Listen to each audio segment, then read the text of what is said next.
Muy buenas, me llamo José García y esto es Mejora y Emprende. Hoy vamos a hablar de cuándo abrir mi propio negocio. Como siempre, te invito a compartir este contenido con otros emprendedores y emprendedoras reales. Vamos con el capítulo de hoy. La verdad es que este tema daría para muchos debates, para hablar mucho, para verlo desde diferentes ángulos, así que voy a intentar concentrar en fallos clásicos típicos que veo que no paran de repetirse y así intentar contestar algunas de las dudas de cuándo es el momento de abrir mi propio negocio. Yo creo que el primero, principal, fundamental y que veo que se repite en más ocasiones es no tener en cuenta los clientes. ¿A qué me refiero con esto? ¿Cuándo es el momento de abrir? Pues cuando tienes clientes. Esto que a algunos les parece una obviedad, pero para otra gente pues no es así. Y esto ocurre porque en tiempos, y es así, de nuestros padres o de nuestros abuelos, tú ibas, querías abrir un comercio, levantabas la persiana y muchas veces con el propio tráfico de la gente acudía, venía, de alguna forma tenías ese crecimiento orgánico y después se corría la voz y con el boca a boca. Pasados unos años, pues tenéis que hacer algo de publicidad y hablo del buzoneo y pues bueno, así llamabas un poquito la atención. Podía ser que entre tu círculo de amistades, el tráfico de la calle y algo que hagas de publicidad, pues empezará a funcionar. Ahora mismo vivimos en unos tiempos mucho más complejos. Los negocios cada día, pues bueno, va aumentando su complejidad. La competencia ha aumentado, no estamos en esos mismos tiempos. Luego, además, la respuesta de la competencia es mucho más rápida y mucho más agresiva. Y por tanto, lo ideal es que nos aseguremos de tener clientela. Vamos ahora con ejemplos prácticos de todo esto para un poco intentar aterrizar todos estos conceptos. Puede ser que a lo mejor quieras iniciar tu negocio, quieras ser freelance y simplemente lo que estás haciendo es ese trabajo que estás desarrollando para una empresa, pues ahora decides ofrecerlo a otras empresas, no hacerlo bajo el paraguas de tu antigua empresa y simplemente moverte. Entonces, a lo mejor de tu simple actividad empresarial, pues resulta que tienes contactos y en cierta manera tienes como prometidos que si algún día te vas, pues ellos van a seguir contando contigo de manera independiente. Bien. Si ese es tu caso, te recomiendo que tengas clientela por encima de tus necesidades económicas. Lo digo porque una cosa es lo que se dice y otra cosa es lo que se hace. Entonces, si ya tienes esa clientela, bueno, te lo puedes plantear, pero sí que te recomendaría evidentemente que tengas por encima, que tengas, te diría el doble. Y también cuidado con los clientes. ¿A qué me refiero? Voy a imaginar que tienes que con 6 clientes vives y esos 6 clientes facturan lo mismo. Pues bueno, trata de a lo mejor tener 12. Otra de las cosas que podrías hacer es permanecer en tu trabajo actual. Ojo, muy importante, revisar las cláusulas que hay. Esto es muy importante, las cláusulas de no competencia, en fin, hablar con abogados, ver tu contrato, ver también las leyes del país, porque hay veces que eso también influye, conocer eso, que no entras en ningún conflicto y en ningún problema. Pues una de las cosas que a lo mejor podrías hacer es, si te lo permite la ley, evidentemente, es mantenerte allí e intentar ir buscando otros clientes o incluso esos mismos clientes, si no hay ningún problema de competencia, pues bueno, que por lo menos ya factures lo mismo antes de dar el salto. Y sería tú mantener tu negocio actual y luego y mientras abrir también, darte de alta como freelance y luego más adelante dar el paso siguiente a lo mejor de abrir tu sociedad.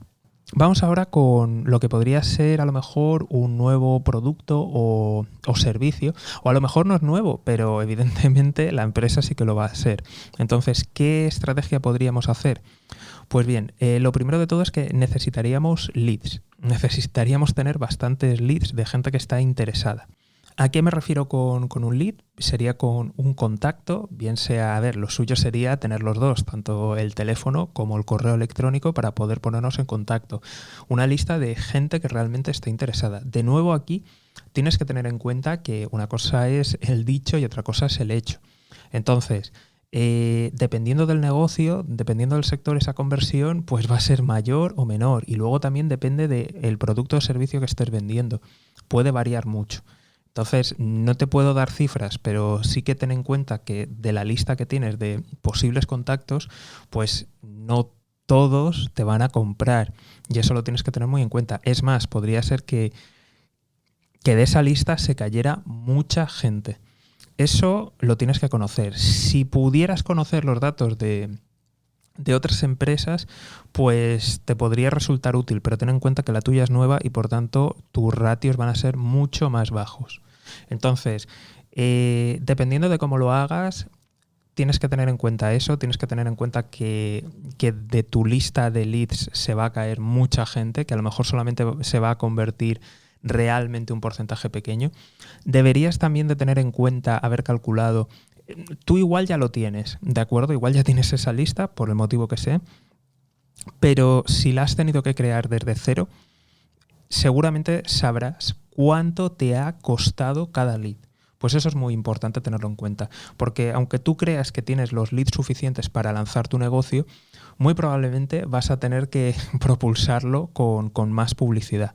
Es muy importante que tengas en cuenta eso, que sepas, eso sí que lo vas a saber, ya tienes el dato de cuánto cuesta un lead, pero aún no sabes ese lead en convertirse en un cliente real y cuánto te da, ¿vale? Entonces ahí lo vas a tener que estimar. Pero teniendo ese dato del lead, ya sabes aproximadamente cuántos leads más vas a ir necesitando. Sí que vas a tener muy en cuenta que ese coste de adquisición del lead, no de cliente, va a ir aumentando conforme vayas haciendo más publicidad y conforme vaya pasando el tiempo. ¿A qué me refiero? Muy probablemente hayas empezado con gente que conoces, hayas empezado con publicidad, con la zona, y más adelante te va a ir siendo más difícil. O incluso es posible que vaya bien y otra gente vea la oportunidad y tu competencia reaccione. Entonces, es muy importante que conozcas ese precio y que tengas en cuenta que de cara al futuro va a ir aumentando.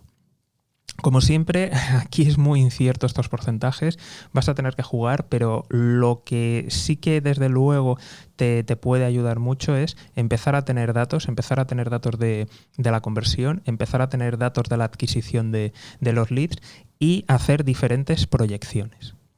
Podría ser que aquí tuvieras, por ejemplo, es decir, a lo mejor tuvieras ya una audiencia creada en redes sociales, pero tienes que tener muy en cuenta que a ver qué contenido has estado compartiendo en redes. Lo digo porque a lo mejor no toda esa audiencia te es interesante. Vale, si has sido hábil, habrás desarrollado algún tipo de lista de correo de alguna forma, bien sea porque simplemente les dices a la gente, oye, apuntaros, o bien sea porque estás utilizando algún lead magnet, es decir, les regalas algo a cambio de que te dejen sus datos, ¿de acuerdo? Entonces, en el caso de que ya tengas lista de correos, no te confíes. Ten mucho cuidado, ¿de acuerdo? Lo digo porque no serías el primer, algo así entre comillas, influencer o persona que tiene una audiencia y luego los resultados son muy pobres. Y ojo, me da igual que no hayas comprado seguidores, que no hayas hecho publicidad, que todo haya sido orgánico, que tengas un engagement brutal. No significa nada. Realmente luego a la hora de conversión de negocio no significa absolutamente nada. Yo veo a gente que tiene su contenido y no hay ningún comentario, eso parece una ciudad fantasma. Coño, y venden. O sea, venden, punto. Luego veo a gente que tiene un engagement brutal, que tiene un montón de seguidores. No vende nada. Entonces, influye mucho el sector, influye mucho el momento, influye mucho tu público. O sea, no dice nada. Ten mucho cuidado con eso, porque se suele sobreestimar la audiencia. Que sí, que tienes un impacto, que es mejor eso que no tener nada, sí. Que es más valioso que lanzarlo desde la nada, por supuesto. Pero ten en cuenta que muy probablemente vas a necesitar hacer publicidad para empezar a atraer gente. ¿De acuerdo? O sea, es posible que con tus cifras no sea suficiente. Bien sea porque simplemente las propias redes no te van a devolver el alcance y vas a tener que hacer remarketing. Es decir, a la gente que entra de manera orgánica les vuelves a impactar con algún tipo de anuncio o de publicidad. o simplemente vas a tener que expandir esa audiencia, o incluso aún peor, toda esa audiencia no te vale de nada. ¿Vale? O sea, queda muy bien como social proof, pero no sirve. Entonces eso lo tienes que tener en cuenta. Lo siguiente que deberías de tener en cuenta es, para la gente que tiene audiencia, yo me plantearía intentar de alguna forma empezar a capturar datos de correo electrónico o de teléfono. Lo digo porque mucha gente tiene las audiencias muy fuertes, pero volvemos a lo mismo, no tienen... no han desarrollado su lista de correo electrónico y de manera orgánica todas las redes sociales pues bajan muchísimo el alcance. La siguiente precaución que habría que tener es cuando estamos desarrollando algún tipo de nuevo producto o nuevo servicio es no aventurarnos directamente a construirlo todo desde cero, sino crear, por ejemplo, un mockup o lo que sería a lo mejor como una especie de landing page, es decir, creamos una web simplemente para intentar ir captando gente, creamos una web que sea a lo mejor un prototipo o simplemente sea la carcasa, que solamente esté el diseño, y así de esa forma podemos medir. Luego también hay otra forma y es podemos llamar a gente simplemente ofreciéndole el producto o servicio, aún, o sea, no tenemos la empresa y evidentemente aún no tenemos ni el producto ni el servicio, pero simplemente para conocer un poco la opinión, para testar cómo está el mercado. Esto es muy importante porque muchas veces antes de lanzar algo, pues oye, necesitamos escuchar a la gente, esto es fundamental. O sea, antes de tener los clientes tenemos que por lo menos conocerlos, saber quiénes son y saber sus gustos, sus necesidades, porque muchas muy buenas ideas luego en la realidad no son aplicables, porque al final la gente o no lo valora, o no lo quiere, o no lo entiende. Entonces, lo primero que deberíamos de hacer es, incluso antes de lanzar algún prototipo o algo, dedicar tiempo a esto, dedicar tiempo a captar leads, dedicar tiempo a tener simplemente la carcasa del producto, simplemente tener algún diseño, tener alguna propuesta, en llamar por teléfono, interesarnos por nuestros presumibles clientes y saber exactamente pues por dónde vamos. En función de cómo haya ido este paso, aquí ya depende de ti, es algo personal, lo que puedes hacer es ya pasar a construir el producto mínimo viable. Es decir, no te embarcas en construir una super aplicación o un superproducto o un super servicio, sino, por ejemplo, voy a intentar aterrizar este ejemplo, traerlo a tierra con casos concretos. Imagínate que tú quieres crear un superportal, ¿vale? Pues a lo mejor lo que tienes que mirar es utilizar un WordPress y utilizar algún plugin para ponerlo en marcha. No contratar directamente desarrolladores, gastar un montón de dinero. No, trata de crear el producto mínimo viable. Y a partir de ahí te centras en intentar atraer gente y viendo cómo responde. En función de cómo responde la gente, pues a lo mejor ya ahí te planteas hacer algo más. Te das cuenta de que hay mercado, hay cosas. Otro ejemplo podría ser, en vez de desarrollar todo el código desde cero, es utilizar también aplicaciones de no code. Es decir, que no necesitas tener conocimientos de programación para desarrollarlo. Entonces, este tipo de alternativas suele ser bastante interesantes. Por último, en referencia a los clientes, y esto es muy importante, y a todo lo que hemos hecho hasta ahora, es que son pruebas. Entonces, al final, está en ti decidir qué haces, si sigues adelante o no, porque al final la responsabilidad es tuya. Debo advertir, y esto es muy importante, no suele pasar así, pero también pasa que ha habido gente que ha hecho las pruebas, que se ha asesorado, que ha hecho investigaciones, informes de mercado, etcétera, etcétera, salía negativo, se ha lanzado y ha ido bien.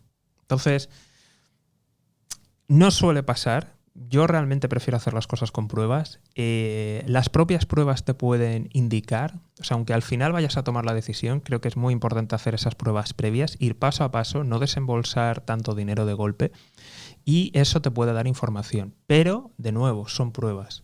Hay factores desconocidos que están ahí. Y de la misma forma, lo contrario. Es posible que hagas todas las pruebas, que te dé luz verde, que veas como, oh, esto va a ser increíble, va a ir muy bien, y luego, pues no vaya. Creo que este podcast se va a quedar así, porque me parece bastante interesante el melón este de los clientes, de evidentemente tener clientes, y sí que me gustaría a lo mejor abrir otra parte de este podcast para dedicarlo, por ejemplo, a a tener experiencia e incluso, ¿por qué no?, a hablar también de algunas precauciones previas. Entonces, de momento voy a dejarlo así, hablamos con clientes, quedan muchos más temas para tratar de cuándo es el momento de abrir un negocio, pero bueno, vamos a probar qué tal va y, oye, si funciona bien o simplemente si me lo pedís a través de redes sociales, pues yo creo las siguientes partes de este mismo capítulo. Como siempre, si este capítulo en general, este podcast, resuena contigo, compártelo, por favor. Al fin y al cabo, cuando buscas en redes sociales, pues sobre empresa, economía, emprendimiento, pues ya sabes lo que hay.